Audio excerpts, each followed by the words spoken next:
Public को बताना चाहता हूँ कि आपके पास में राइट्स, फंडामेंटल राइट्स हैं. You have a right to speak, you have a right to write, you have a right to express, you have a right to marry. Okay?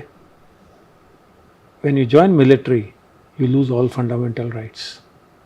Nobody knows this.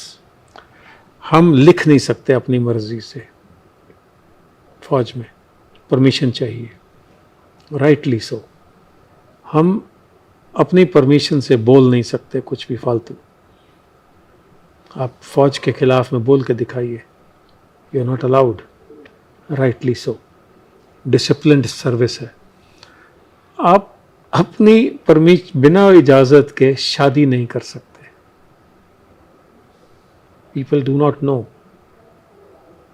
Okay, कि आपने अगर किसी foreigner के साथ शादी किया तो कोर्ट मार्शल ऑफेंस है. ओह, ओके, इट्स नॉट इजी. और अब थोड़ा ढील हुई है, बट वो ढील इतना ही है कि अगर आपने परमिशन लेके शादी कर ली and you are a class A officer, you will never be in the front line ship. अरे बाप रे. Okay. So जब मैं 80s में 85 में मेरा शादी हुई थी तो एक क्वेश्चन मेरे बार बार दिमाग में, उसके बाद में मेरे दिमाग में उठता था कि मोस्ट मॉडर्न वॉरशिप्स पर सर्विंग ऑफिसर्स नहीं जा सकते थे. बैन कर दिया था. जब भी कोई नया शिप आए 4 से 8 महीने के लिए उस पर बैन रहता था. सीक्रेसी रहनी चाहिए.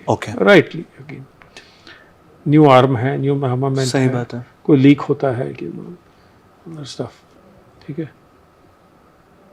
लेकिन एक कोई राजीव गांधी थे, वो इटालियन के साथ में शादी की है और बर्मिंघम आइलैंड पे हर साल हनीमून के लिए जाते थे अपने इन लॉज के साथ में. और भारत के front line warships, submarines and aircraft carrier उनकी सर्विस में जाते थे. मेरे अपने कोर्समेट्स जो पायलट्स थे वो हेलीकॉप्टर में शिप में जाते थे और उनको वाइन सर्व होती थी वहाँ, क्योंकि वहाँ इन आइलैंड्स में आप शिप अलॉन्ग साइड नहीं ले जा सकते, फ्लोट ही करना है उनको, क्योंकि डेप्थ जने 1000 मीटर 2000 मीटर बहुत गहरी है, एंडलेस है. तो वहाँ एंकर कहाँ लगेगा, एंकर तो जाएगा नहीं. तो द शिप्स वुड फ्लोट. सो एक ऑफिसर को विदेशी महिला से शादी करना अलाउ नहीं है. पर भारत के प्राइम मिनिस्टर को या मिस्टर अमरिंदर सिंह, कैप्टन अमरिंदर सिंह, जिसकी की जो गर्लफ्रेंड जो उनके साथ रही वो एक IAC एजेंट के साथ उनकी बेटी थी पाकिस्तान की. How do you permit this? ये कैसी डेमोक्रेसी है? तो हमने इसके खिलाफ में आवाज़ उठाई थी. और याद रहे वो ऑफिसर्स ने जिन्हें इन चीज़ों में राजीव गांधी को सपोर्ट किया था, हाँ में हाँ भरी थी, वो एडमिरल बने. एक रामदास थे, एडमिरल रामदास, वो बैकडोर से आए, जूनियर थे, उनको बना दिया गया ऊपर. ओके. एक और थे जो कि जिनको सैक किया गया. पहले एक ही ऑफिसर थे नेवी चीफ के जो सैक किया गया था, एडमिरल विष्णु भागवत. तो आप उनका रिकॉर्ड देखिए, वो उस काबिल नहीं थे कि उन्हें उस तरह की पोजीशन दी जाए. तो ये झटका लगा हमें.